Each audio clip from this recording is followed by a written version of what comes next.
localidade, neste caso Seu Rio. Uma ilha situada no leito desse rio, esta é a ilha. Temos aqui uma ilha. As 8 pontes, temos aqui 8 pontes, tem aqui 1, 2, 3, 4, 5 pontes e aqui também tenho 3 pontes, 8 pontes.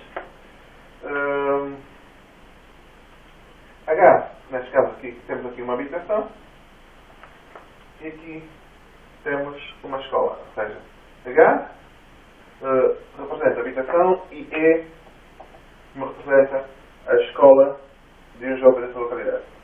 Para fazer o percurso de ida, casa, ilha, escola, casa, ilha, escola, o jovem pode seguir vários caminhos que diferem uns dos outros pela sequência de pontes utilizadas.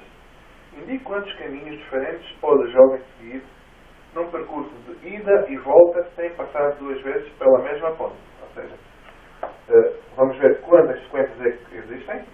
Ele saiu de casa, passando pela ilha e para a escola, e voltar da escola, passando pela ilha e volta e vir para casa, sem passar pelo mesmo caminho.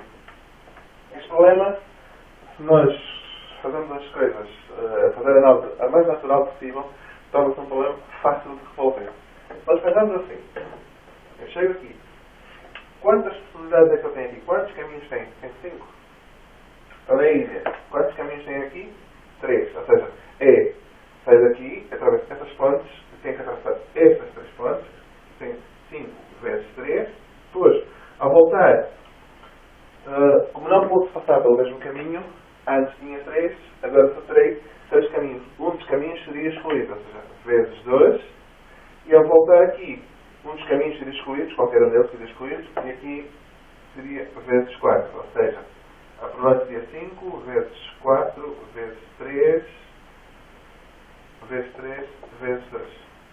Este seria o resultado.